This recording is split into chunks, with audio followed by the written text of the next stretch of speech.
Bismillahirrahmanirrahim. Alhamdulillahi rabbil alamin. Wa bihi nasta'in ala umurid dunya waddin. Wassalatu wassalam ala al-mab'uthi rahmatan lil alamin. Nabiyyina wa habibina wa qudwatina Muhammad ibn Abdillah wa ala alihi wa sahbihi wa man sar ala nahjihi wahtada bihadihi wastanna bisunnati ila yaumiddin, amma ba'du. Yang hormati al-fadhil Tuan Imam Besar, semua para imam, pegawai-pegawai dakwah di Masjid Negara, muslimin dan muslimat, para pencinta ilmu sekalian, Assalamualaikum warahmatullahi wabarakatuh. Alhamdulillah, pada pagi yang ceria ini 11 hari bulan 11 23 bersamaan dengan 27 Rabiul Akhir 1445, kita teruskan pengajian kita dalam kitab Anak Kunci Syurga. Nama kitab kita ni Anak Kunci Syurga. Tuan-tuan boleh guna ya, yang mana-mana pun. Cuma untuk selaras kita baca yang sama, naskah ataupun versi yang disyarahkan oleh Abu Anas. Jadi alhamdulillah para jemaah sekalian, tajuk yang kita akan bincang pada hari ini sepatutnya kalau ikut tertib daripada siri yang lepas, bab 9 kan. Oleh kerana bab 9 ni kita dah baca sambut Ramadan dulu, ingat tak? Jadi kita tak ulang balik lah. Kita akan terus pergi ke bab 10. Yang ni sudah ada dalam rakaman kita sebelum Ramadan dulu. Sempena dengan kedatangan Ramadan, ana ambil tajuk ni selalu, supaya kata orang bercakap kena pada tajuk, kena pada masa dia, supaya orang panggil di alam realiti. Cuma yang ni muka surat 280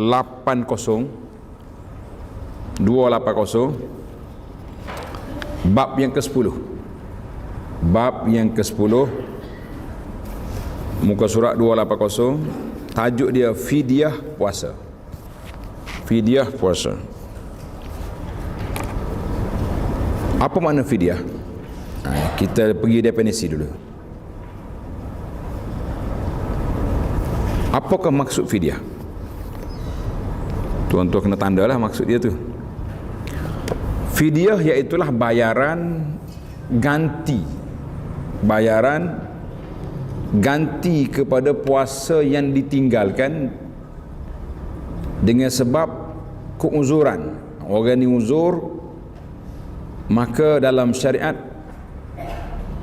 boleh digantikan. Jadi kita kata alhamdulillah. Kalau tidak, sukar bagi kita. Uzur ke tak uzur, tua ke muda, tak larat pun kena puasa juga. Maka jawabnya bulan Ramadan lah bulan menerima kematian yang ramai. Belum Ramadan tu kena gali kubur siap-siap dah, sebab orang mati ramai lah gitu. Jadi alhamdulillah, itu dia panggil ad-dinu yusrun wa ma ja'ala 'alaikum fid dini min haraj. Allah Ta'ala sebut, aku tak jadikan agama ini susah. Tak ada susah. Tak mampu diringankan. Ada yang diringankan, ada yang ditangguhkan. Contoh kalau solat tak ada tangguh, tapi diringankan.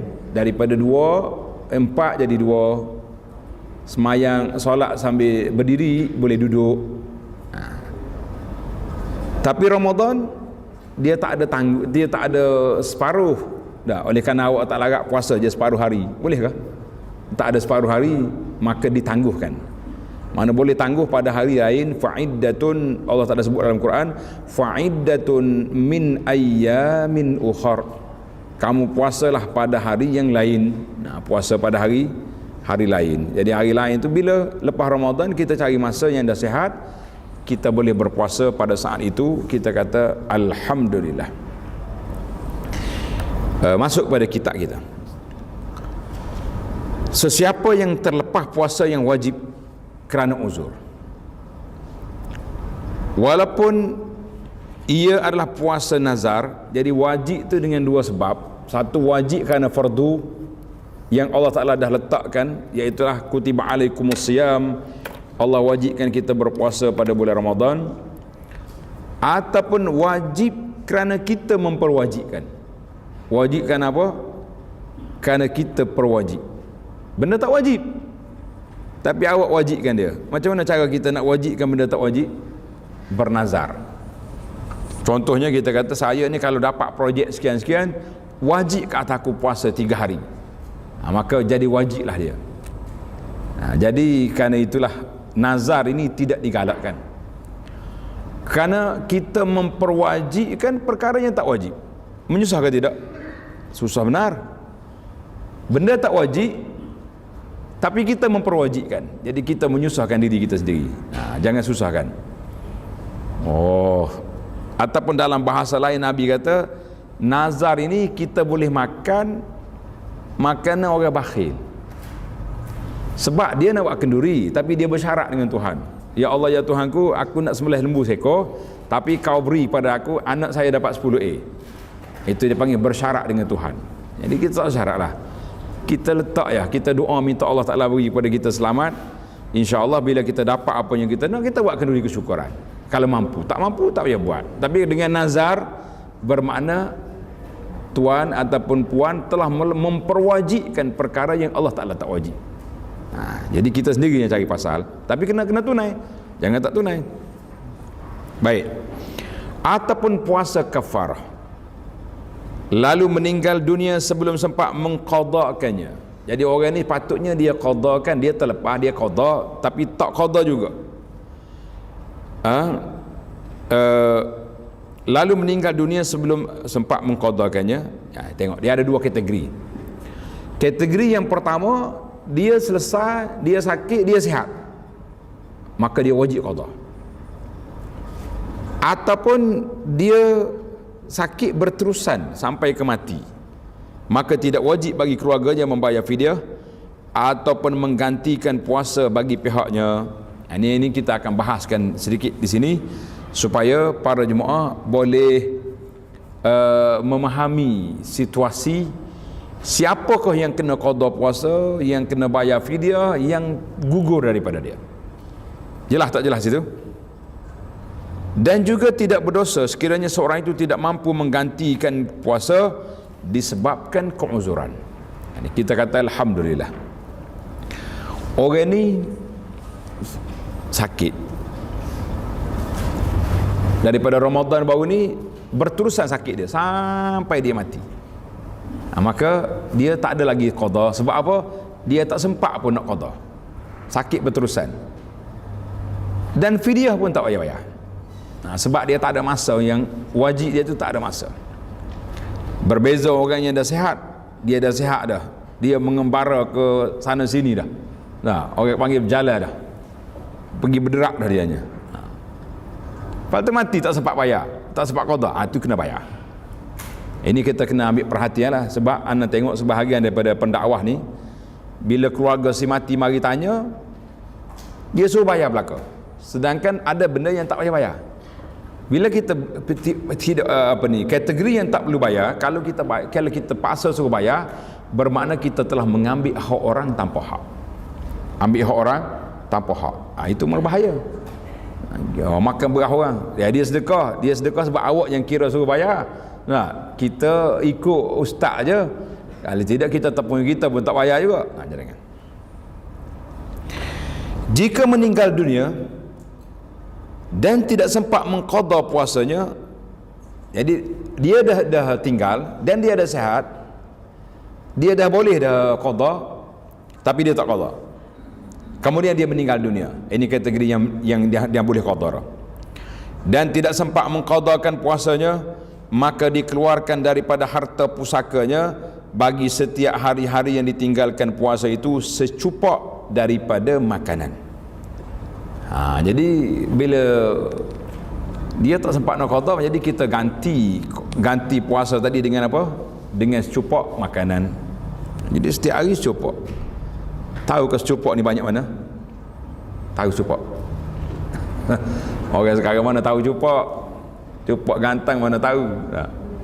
Ana duk ingat ke masyarakat Melayu ni bila sebut cupok tu biasalah dia tahu.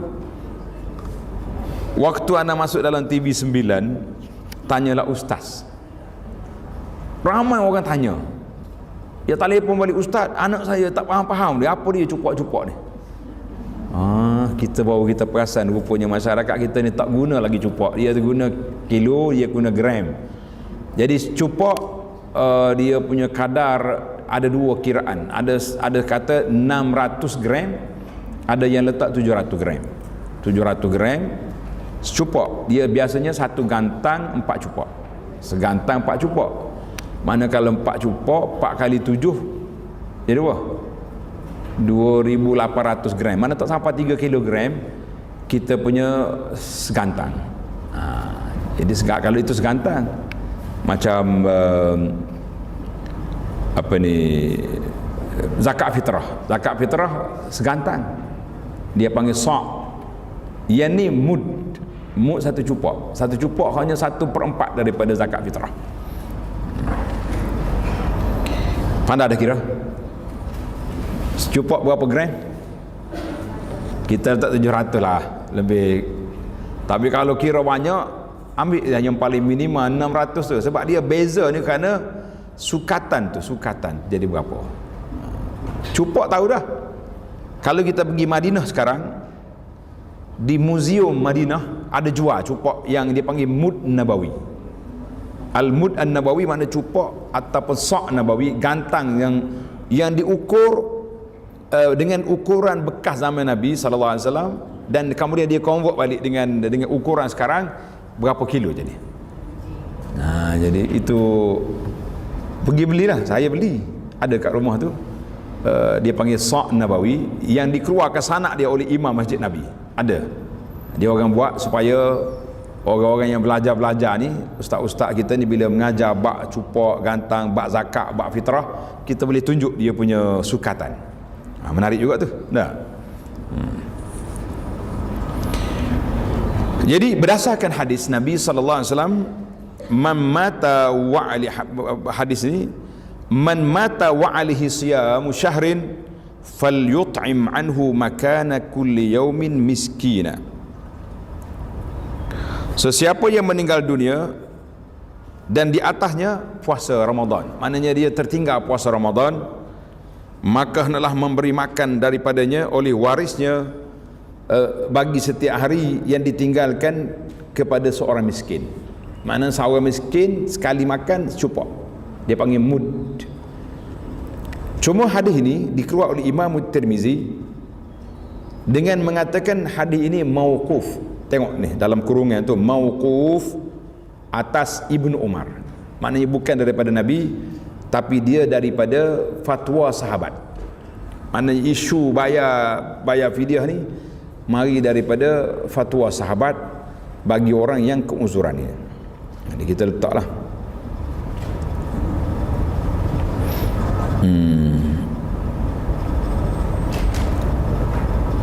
Dia bila kita belajar hadis, dia ada istilah dia. Satu dia panggil, kalau kata hadis marfu', hadis marfu' mana hadis yang diangkat ke Nabi. Kayak baru kita kata qala Rasulullah sallallahu alaihi wasallam. Kalau kata hadis mauquf, makna hadis ini tak sampai ke Nabi. Dia berhenti setakat sahabat saja. Qala Abu Bakar, macam hadis ni qala Ibnu Umar. Itu dia panggil mauquf. Boleh faham istilah tu, kena tulislah istilah marfu'. Kalau kata hadis ni marfu' maknanya diangkat ke Nabi. Kalau dia kata mauquf maknanya dia berhenti setakat sahabat, tak naik ke Nabi sallallahu alaihi wasallam. Kita kata sahabat atau fatwa sahabat. Al-Imamul Mawardi Abu Habib, seorang ulama mazhab Syafi'i, Imam Mawardi rahimahullah taala menukilkan daripada ijma' sahabat. Ijma' ni maknanya sepakat para sahabat. Sahabat yang mengeluar fatwa tak ada bantahan. Jadi dia panggil ijma'. Kalau dia keluar fatwa kemudian ada orang lain canggah, kita tengok mana ramai. Ramai kita kata majoriti. Yang tak ramai minoriti. Tapi kalau ada yang keluar pandangan tak ada siapa bantah, maka dia kira ijma', pada saat itu. Kata Mawardi daripada sahabat, adapun berpuasa bagi pihaknya oleh ahli keluarga, walaupun keluarga yang tidak mengambil harta pusaka, ataupun berpuasa oleh ajnabi.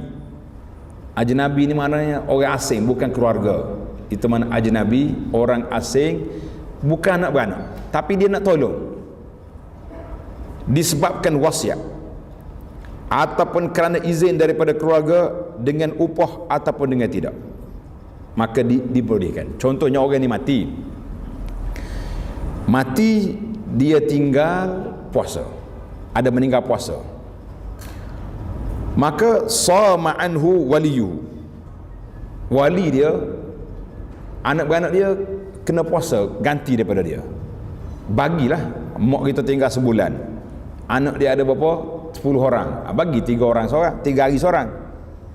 Ataupun tak ada anak tapi dia ada kawan-kawan nak tolong, tapi kawan-kawan nak tolong dengan keizinan daripada, tengok, izin daripada keluarga, sama ada dengan upah ataupun dengan free, itu dibolehkan. Jadi tak boleh pandai-pandai kita, kena minta izin dengan keluarga dia, dengan wali dia. Ini kerana keadaan ini dikiaskan dengan haji, dan berdasarkan hadis yang dikeluarkan oleh Imam Bukhari dan Muslim, man mata wa alaihi siyamun sama anhu waliyuhu. Siapa dia mati, dia tinggal puasa, maka wali dia kena puasa bagi pihak dia. Wali dia kena puasa bagi pihak dia. Jadi dalam kitab fiqh Syafi'i, tengok nota di bawah, nota nombor 1 tu, amma man mata qabla tamakkunihi min qada'is shaum. Oh, maaf, ana letak teks Arab ni untuk ustaz-ustaz baca, sebabnya dia terjemahan dia Syekh terjemah dah tadi. Baik saya terjemah semula, takut dia kata dah nak baca habislah. Siapa dia mati qabla tamakkunihi min qada'is shaum, sebelum dia sempat qada, maknanya dia tak ada masa nak qada. Sakit dia berterusan, dia sakit bulan Ramadan berterusan sampai 5-6 bulan, dia pun mati, rahimahullah. Ka'an mata aqiba Ramadan, contohnya orang ni mati setelah puasa Ramadan, setelah bulan Ramadan berlalu. Amistamarra bihil uzr ila mautihi, ataupun keuzurannya berterusan sampai dia mati, tak sembuh-sembuh penyakit. Apa jadi? Fala fidyata alaih, maka tak ada fidyah lagi, ganti pun tak perlu, fidyah pun tak payah bayar. Ini hati-hati di sinilah yang kita banyak salah faham ni. In fatahu as-shaum bi uzrin. Nah, jadi kalau dia apa ni, dia tinggal puasa kerana keuzuran tadi, tak boleh nak ganti, maka tak ada apa-apa, la fidyata wala qada. Wa illa fakaman mata ba'da tamakkunihi minhu, mana kalau dia tinggal puasa tidak uzur, maka dia kena ganti juga puasa, sebab dia tinggal pun salah dah. Jadi di sini kita boleh faham. Jadi para jemaah, anak-anak wali-wali kepada si mati, sebelum pergi nak bayar fidyah tu, tengok kategori kematian keluarga tu dulu. Kalau dia mati tak sempat, tak payah bayar. Kalau sempat baru kita bayar. Kalau ada setengah kecuaian para pendakwah ni, dia suruh bayar semua, kita kata naya lagi tu, kita makan hak orang tanpa hak. Kena hati-hatilah. Baik, berdasarkan hadis daripada Imam Muslim, annahu sallallahu alaihi wasallam qala limra'atin qalat lahu, Rasulullah SAW bersabda kepada seorang perempuan yang bertanya. Ada seorang perempuan mari tanya, dia kata, inna ummi matat wa 'alaiha shaumun nazrin.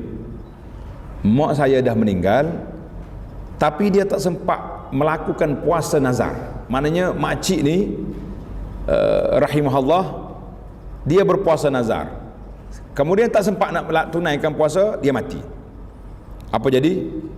Afa asumu anha? Anak ditanya, saya kena ganti ke puasa dia? Qala sumi an ummiki, maka Nabi SAW bagi tahu, naklah kamu puasa ganti daripada makmu. Dia kena ganti. Baik, itu dia panggil mana bila orang ni bernazar, kalau tak sempat dia puasa, kena ganti puasa. Dan wajib membayar secupak bagi setiap hari. Jadi kalau anak kata tak larat nak puasa, puasa kita sendiri pun ada tertinggal juga ni. Nah, kena ke anak perempuan pula uzur syar'i dia berlaku, dia pun tak mampu nak puasa, maka dia kata saya pun tak larat nak ganti orang tinggal mak ni, tapi boleh tak? Maka dia boleh bayar setiap hari secupak setiap hari, dan tidak perlu mengqadakan ke atas mereka yang meninggalkan puasa disebabkan uzur yang tiada harapan untuk sembuh. Jadi ini kategori yang lain pula ni. Tulis tepi kitab, ini kategori orang tua yang tak larat nak puasa. Yang tadi orang sakit, dia muda tapi sakit, lain, tapi sampai mati. Kategori yang ketiga ni iaitulah kategori orang tua tak larat nak puasa. Ada kan orang tua dah umur dah 80 tahun, 90 tahun, dia tak boleh puasa. Mungkin dia boleh puasa sampai jam 10 pagi, atau dia boleh puasa sampai zuhur je, lepas tu dia boleh kena buka.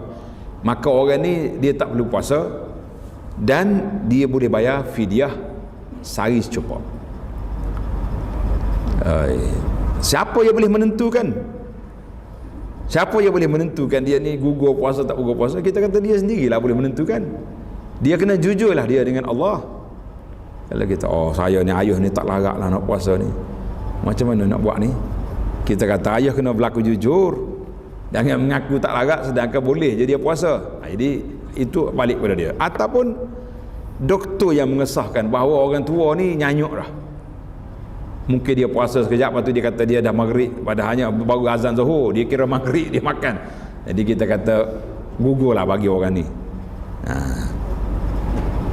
Seperti penyakit tua, ini berdasarkan kepada penjelasan dalam Al-Quran surah Al-Baqarah 184, wa 'alal ladzina yutiqunahu fidyatun ta'amu miskin. Dan wajib atas mereka yang tidak berdaya berpuasa kerana tua dan sebagainya membayar fidyah, iaitulah memberi makan orang miskin. Beri makan orang miskin. Jadi orang tua ni tak payah puasa, dan cukup dengan dia bayar sehari secupak, sehari secupak, sehari secupak. Ini kalau ada orang tua yang tak larat macam ni lah. Dikeluarkan oleh Imam Bukhari bahawa Ibnu Abbas radhiyallahu anhuma dan Sayyidah Aisyah membaca ayat ini dengan bacaan berikut, wa 'alal ladzina yutawwaqunahu. Ini bacaan yang kedua dalam qiraat. Wa 'alal ladzina yutawwaqunahu, dan mereka yang dipertanggungjawabkan untuk berpuasa tetapi mereka tidak mampu berpuasa, maka dia boleh bayar fidyah. Boleh bayar fidyah. Ini satu kes. Timbul lagi isu orang tua yang tak larat, tapi dia sihat, cuma dia tak larat dah, dia agak panggil tak ada tenaga dah, maka dia bayar cukup. Ada pun orang nyanyuk, sebab orang nyanyuk ni bagi taklif dia dia panggil tanggungjawab syarak ke atas dia sudah gugur lah. Sebab dia tak tahu apa. Solat macam tu juga, dia solat entah pukul berapa, sekejap-kejap bunyi dia duduk takbir Allahu Akbar, kata mak semaya apa tu, dia kata semaya Isya pada pagi. Jadi orang ni orang nyanyuk, tapi alhamdulillah lah dia nyanyuk dengan solat. Yang kita tak tahannya nyanyuk duk mengatur orang, itu berat. Betul ni, saya jumpa satu kes, kita pergi nak ziarah rumah kawan, sampai kat rumah, cucu dia bagi taklimat di tangga masjid, tangga rumah. Dia kata, Ustaz, kalau naik rumah saya ni buat tuli je telinga, jangan kata apa-apa, buat tuli. Kata, ingat ke nak dengar nak pasal lagu kuat-kuat? Naik kita tak sempat duduk lagi, bunyi suara orang tua dalam bilik tu, menatai mana mari tu, kata. Kata kalau tak lima awal lari aku, apa tetamu mari rumah panggil menatai mana tu, maknanya binatang mana tu naik tu. Lari tak lari kita kalau tak tahu kes. Apa tu rumah lagu ni? Jadi cucu dia senyum, dia tu jelah tu. Yang kita tak lima awal tadi, inilah punca dia nya. Jadi dia punca dia dia punya bahasa dah. Dia kata zaman muda dia suka duduk mengatur orang, suka duduk bahasa-bahasa laser ya. Jadi akhir kali tua macam tu juga. Jadi kita supaya kita beringatlah, supaya tua kita tidak duduk keluar perkata tak baik, waktu muda pun keluar perkata baik. Subhanallah, alhamdulillah, Allahu akbar, asyik duk solat ya. Kita kata dia nyanyuk dengan solat, mudah-mudahan dia mati pun dengan husnul khatimah. Sama juga dengan isu orang ni, budak-budak Down syndrome yang akal dia tak kemah lah. Nah, kadang-kadang kita suruh dia puasa sekejap, lepas tu pukul 10 dia mengamuk nak makan, bagi dia nak makan. Sebab dia tak ada taklif. Baik, kita berpindah pada isu baru pula. Dia tak ada tajuk ni, topik ni kena tulis sendiri. Tajuk dianya hukum orang yang melambatkan qada puasa. Dia sihat walafiat, macam wanita lah senang. Muslimat ni dia wajib tinggal puasa kerana uzur 10 hari haid, tapi dia tak qada sampai tahun depan, sampai Ramadan yang berikutnya dia belum qada lagi. Apa hukum? Tengok. Wajib qada puasa dan membayar fidyah secupak makanan bagi mereka yang melambatkan qada sehari daripada puasa Ramadan dan tidak mampu menggantikan puasa sehingga masuk Ramadan yang lain. Jadi bukan kerana uzur, kerana cuai. Berlaku ke tak berlaku benda ni? Ramai juga ni hak tangguh ni. Allah Ustaz, tak sempat lah mesyuarat sana mesyuarat sini, travel sana travel sini, tengok Ramadan masuk, qada yang tahun lepas belum lagi, qada dah separuh, tinggal separuh lagi. Maka di sini para ulama Syafi'i, ulama mazhab kita ni kata dia kena puasa dan dia kena bayar secupak denda takhir, denda lewat. Cuma ambil di mana sandaran kita kepada fidyah bagi orang yang menangguhkan puasa. Ambil mana dia punya sandaran? Ini penting. Ini kerana tulis dalil dia, sandaran kepada fatwa fidyah bagi orang yang lambat ni, 6 orang dari kalangan sahabat Nabi sallallahu alaihi wasallam wa radhiya anhum berfatwa tentang perkara ini. Berasal kepada 6 orang fatwa sahabat yang mengatakan sedemikian. Semua mereka bersepakat dan tiada yang membantah, maka ia dipanggil ijma' sukuti. Panjang pula sini ni, ijma' sukuti. Tengok nota di bawah. Nota dia di muka surat 286. 287 tu dia panggil ijma' sukuti. Apa dia ijma' sukuti? Tengok nota yang saya tambah. Ijma' sukuti ni telah sebahagian imam mujtahid mengeluarkan pandangan, para mujtahid yang lain berdiam diri, tidak berterus terang menyokong atau membantah fahaman tersebut. Tetapi diamnya itu bukan kerana takut, segan atau malu, maka dia jadi ijma' sukuti. Maknanya setuju dengan cara diam. Maknanya diam tanda setuju. Itu maksud dia ijma' sukuti. Maknanya dalam isu ni 6 orang sahabat berfatwa, mana-mana orang yang ada qada Ramadan tahun lepas tapi dia tak qada sehingga masuk Ramadan yang berikut, maka dia kena qada dan dia kena bayar secupak makanan, beras ke gandum ke. Itu dia panggil fatwa 6 orang sahabat. Kemudian sahabat lain yang ada tidak membantah, sahabat lain yang ada tidak membantah, maka dia panggil ijma' sukuti. Baiklah, ana terpaksa kena baca nota di muka surat 286 tu yang panjang tu. Tuan-tuan tengok nota dia tu. Daripada Al-Majmu' Imam Nawawi rahimahullah taala, sebuah kitab yang besar. Tapi jangan takutlah, kitab besar pun kita baca bagi faham, lagi besar lagi bagus sebab dia berbahas panjang. Qala Nawawi rahimahullah taala, kami telah menyebutkan bahawa mazhab kami, mazhab Syafi'i lah, mazhab kami tu mazhab Syafi'i, berpendapat seorang itu wajib melakukan ibadat puasa yang sedang berjalan, kemudian barulah dia menggantikan puasa yang ditinggalkan sebelum ini. Jadi oleh kerana terlewat ganti, siapa masuk Ramadan yang berikutnya, maka dia kena puasa Ramadan tahun tu dulu. Jangan kata niat qada dulu, Ramadan tahun ni delay ke lah. kita kena langkau satu bulan. Sesal tu dulu. Kemudian baru dia menggantikan puasa yang ditinggalkannya sebelum ini. Diwajibkan baginya untuk membayar fidyah, denda, untuk setiap hari yang ditinggalkan itu, iaitu secupak makanan. Ini adalah pandangan Ibnu Abbas, Abu Hurairah, Atha bin Abi Rabah, Al-Qasim bin Muhammad, Az-Zuhri, Al-Auza'i, Imam Malik, As-Thawri, Imam Ahmad dan Ishaq. Itu dia panggil pandangan mazhab kita ni bertepatan dengan pandangan orang lain juga yang mengatakan demikian. Namun begitu As-Thawri, Sufyanus Thawri mengatakan bahawa fidyah perlu dibayar sebanyak 2 cupak. Kalau kita nak ambil hak duit banyak, bayar 2 cupak, lagi bagus. Al-Hasan Al-Basri, Ibrahim An-Nakhai, Abu Hanifah Al-Muzani dan Daud Az-Zahiri mengatakan puasa yang ditinggalkan itu perlu diganti dan tak perlu bayar fidyah. Sebab apa? Sebab dia kata tak ada dari Nabi SAW fidyah. Yang adanya 6 orang fatwa daripada sahabat. Tapi gagahlah 6 orang fatwa ni, bukannya main-main.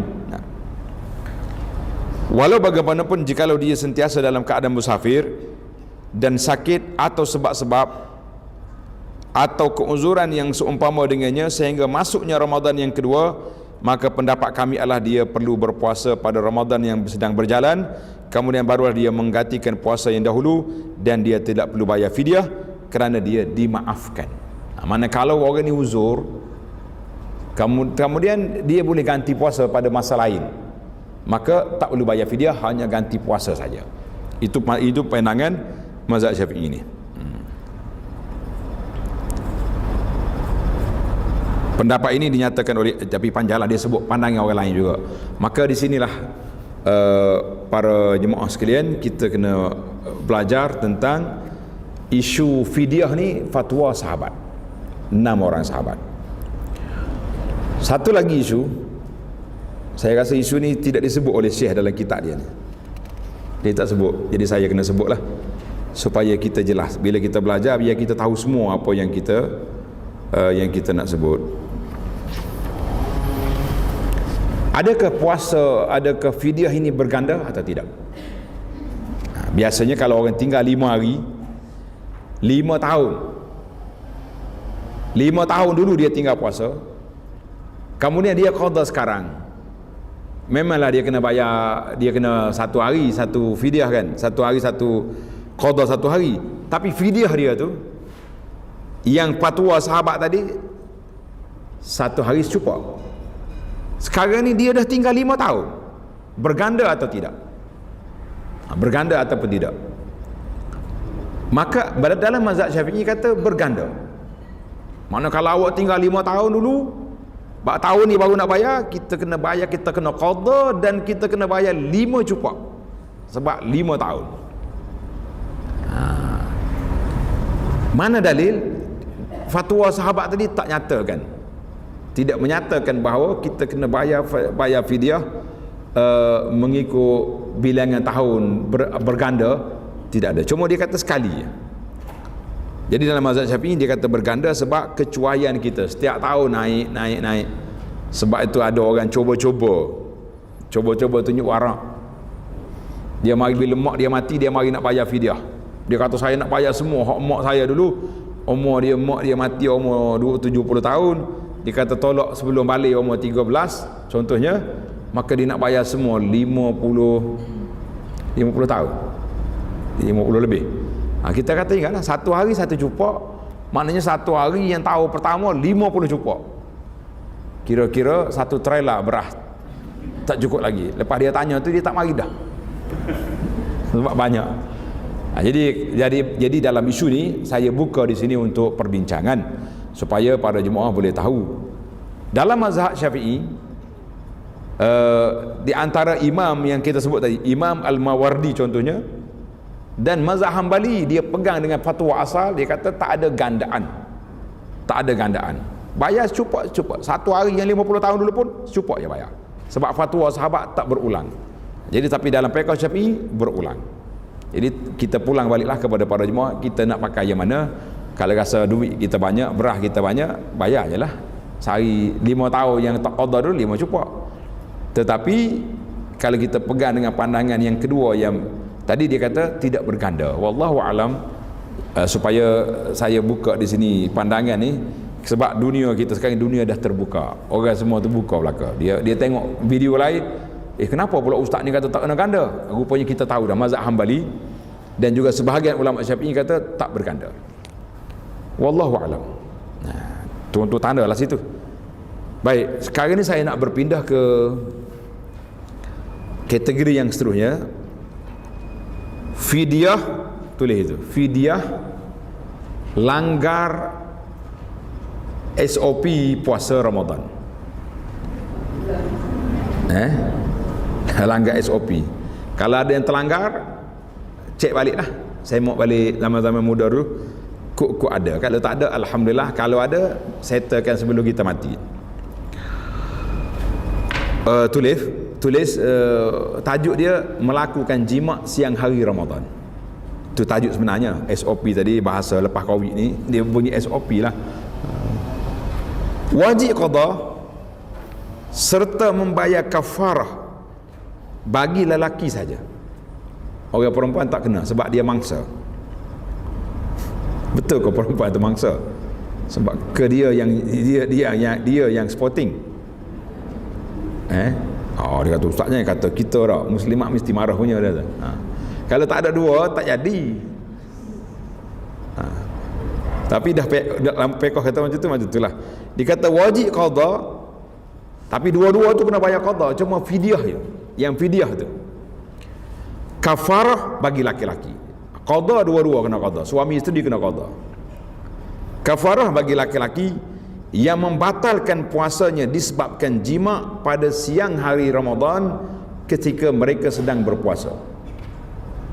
Tulis itu, ketika mereka sedang berpuasa. Kalau dia tak puasa, contohnya orang ni musafir, dia musafir, travel, dan dibenarkan untuk tidak berpuasa, orang musafir. Wa man kana apa ni?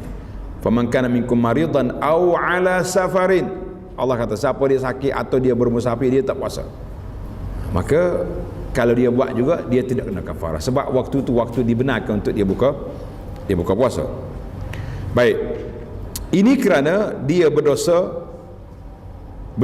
kerana berpuasa. Dia berdosa kerana dia sedang berpuasa dan dia buat perkara yang berat ini. Manakah dalil kafarah jima' siang hari Ramadan ni? Iaitulah hadis yang dikeluar oleh Imam Bukhari dan Muslim daripada Abi Hurairah radhiyallahu anhu. Cerita ni menarik. Ja'a rajulun ila Nabi sallallahu alaihi wasallam faqala halaktu. Seorang laki-laki, sahabat pun tak sebut nama laki-laki ni. Kita pun tak sedut carilah nama dia. Mengaitkan dia kenapa? Boleh jadi nama tu ada. Abu Hurairah tak nak namakan dia. Kalau tidak, sepanjang sejarah orang akan ulang balik dia ni lah, sahabat ni lah yang langgar SOP Ramadan ni.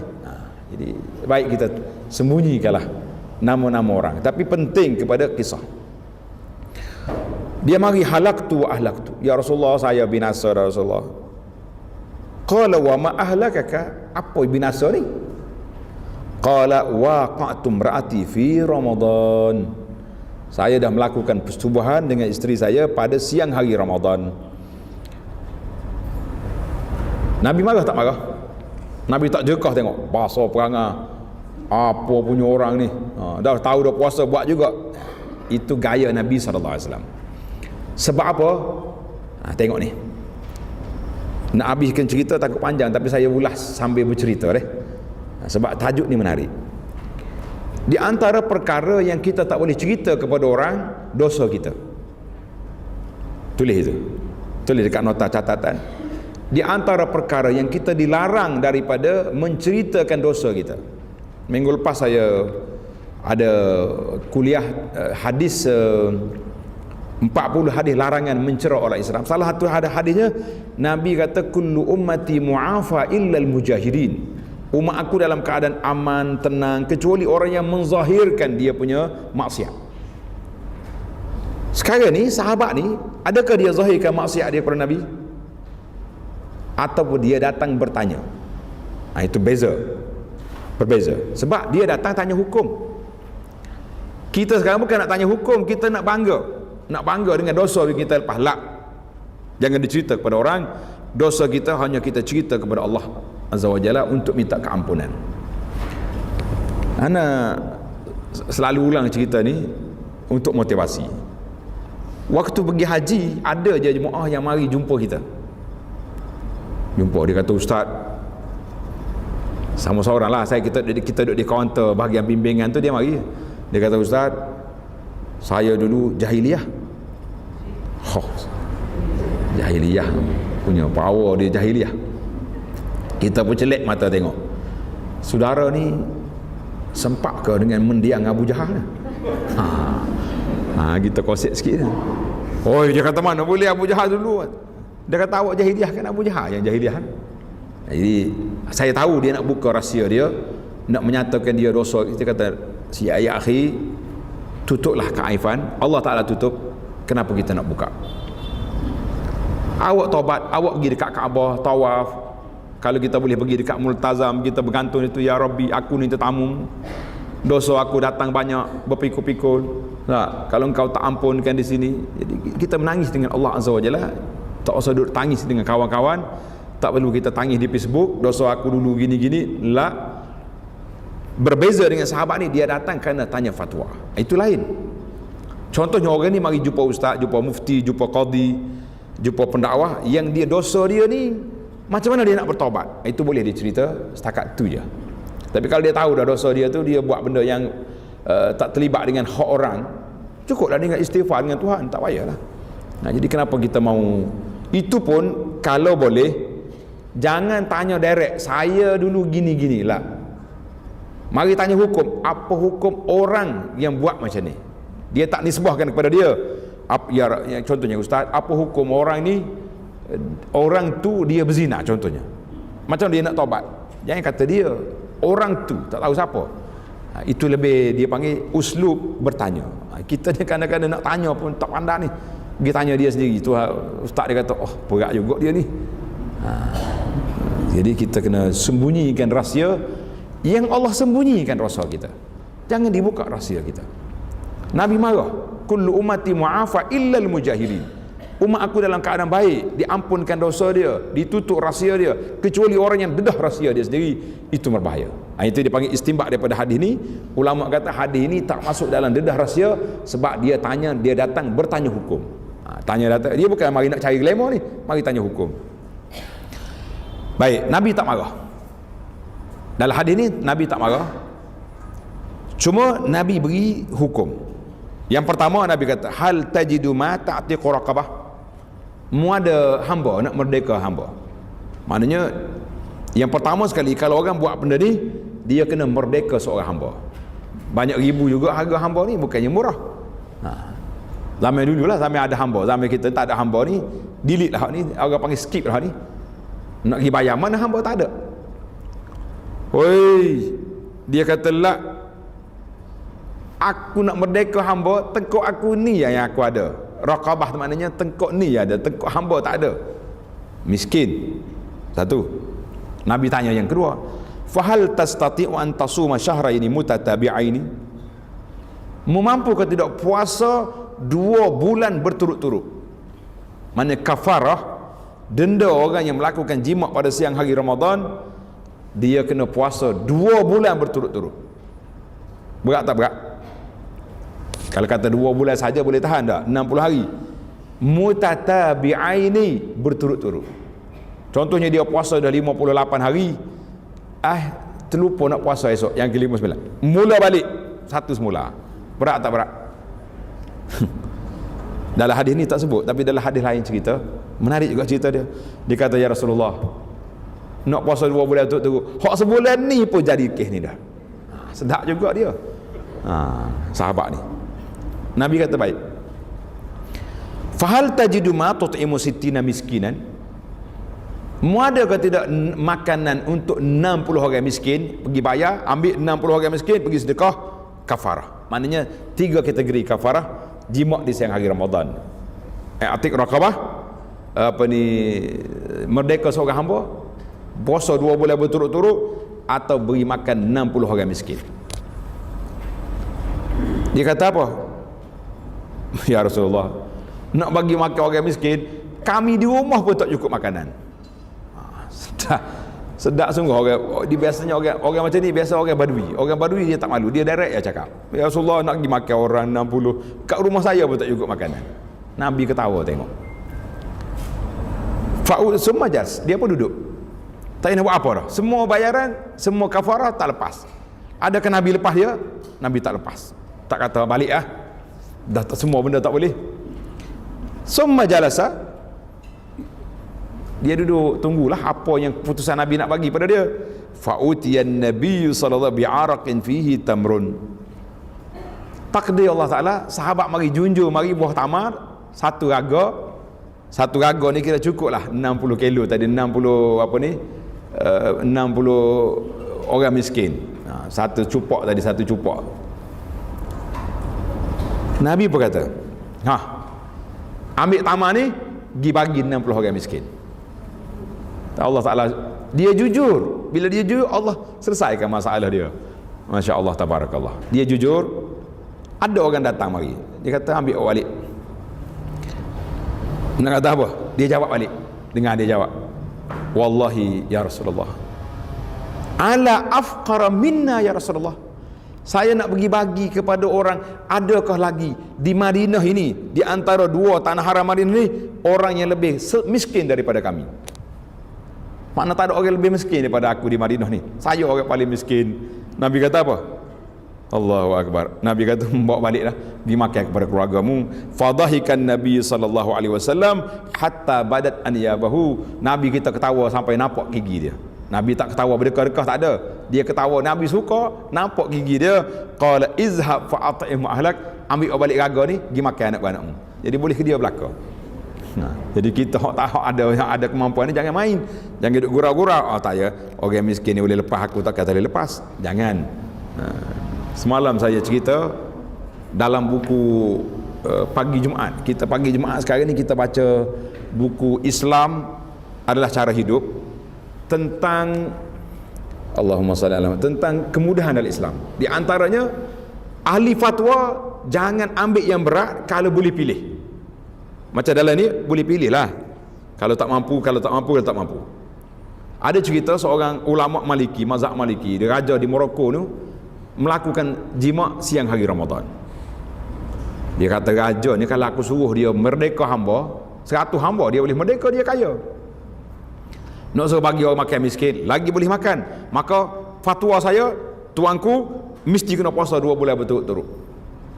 Dia ambil yang keras punya. Jadi orang bagi tahu pada dia, tuan guru, tuan syekh, kenapa awak fatwa macam ni? Tuhan Nabi bagi pilih, kau tak bagi pilih.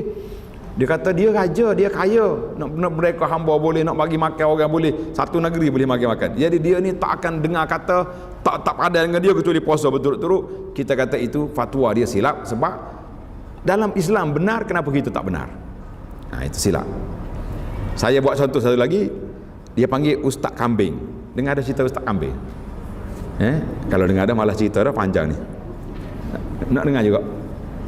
Ustaz ni tak tahulah dia belajar sungguh ke, dia tak habis mengaji ke. Di Mekah ni cerita, semua orang mari tanya kesalahan, kambing belakang. Ustaz, saya tadi masa mandi tarik rambut, kambing seekor. Mari orang lain pula, saya lalu kat kedai minyak wangi, teh minyak wangi dalam ihram, kambing seekor. Semua kambing belakang. Akhir kali kita panggil dia Ustaz Kambing, sebab fatwa dia kambing belakang, tak ada muka lain. Sedangkan orang yang apa ni, kesalahan kecil, potong kuku, potong rambut, pakai minyak wangi, laki-laki salah pakai pakaian, Nabi kata mungkin papi dia tu min siyamin aw sadaqatin aw nusuk. Tengok dalam bahasa Allah Taala guna aw, nusuk aw siyam, sadaqatun, bagi makan orang miskin. Orang miskin baru 60 rial. Aw siyam, puasa 3 hari.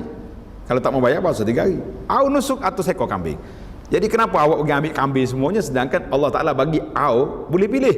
Ini bahasa undang-undang, kata-kata aw maknanya boleh pilih. Tiba-tiba kita ambil keras. Jadi kita kata jangan berkeras. Baik, tajuk ni keluar tajuk. Tuan-tuan nak dengar panjang, tengok dalam kuliah kita Pagi Jumaat. Satu lagi isu yang di kau tak payah cerita yang ni. Cerita kau tak payah. Nak juga kita cerita. Ada sebahagian kitab dia tulis, dia kata kalaulah nak buat juga jima' siang hari Ramadan, jangan buka puasa dengan jima', buka puasa dengan minum air. Minum air, makan roti dulu, lepas tu baru buat. Yang ni tak kena kafarah. Kita banyak istighfar, tuan-tuan dan puan-puan. Orang yang pandai macam ni, sampai boleh minum air, boleh buat Indomie dulu, boleh buat mie Maggi dulu, rebus telur dulu, telur separuh masak dulu, lepas tu makan, lepas tu pergi jima'. Kalau kau boleh fikir sampai begini, kenapa kau tak fikir nak keluar pergi pasar pagi? Kita ni bahaya kan duduk kat rumah ni, baik aku keluar pergi tengok orang jual ubat kat pasar pagi, kan lebih selamat. Kenapa kita nak ajar benda-benda macam ni, mencari helah untuk menghalalkan benda yang diharamkan oleh Allah Azza wa Jalla. Jadi sebab itulah pendakwah hati-hati, benda-benda macam ni tak boleh dicerita kepada orang, nanti orang buat. Ada apa orang buat? Saya daripada budak lagi saya dengar ustaz kita di kampung macam tu, kalau siapa nak jemaah juga pergi minum air dulu, makan roti, lepas tu buat, tak payah bayar kafar. Seolah-olah kita menggalakkan benda ni berlaku. Lah, ini helah nak menghalalkan benda. Jadi para ulama katakan mereka sebenarnya kesalahan ini dia panggil hadku hurmati Ramadan. Sebenarnya mereka telah mencabul kehormatan bulan Ramadan yang diharam oleh Allah Azza wa Jalla. Perbuatan itu kamu dia main-main, kamu masak Indomie, kamu dia pergi buat, kita kata ini satu jenayah yang besar juga di sisi Allah Azza wa Jalla. Dia masalah hukum balik kepada fiqh, tapi dari sudut motivasi itulah ayat yang layak, yang sesuai dengan dia, insya-Allah.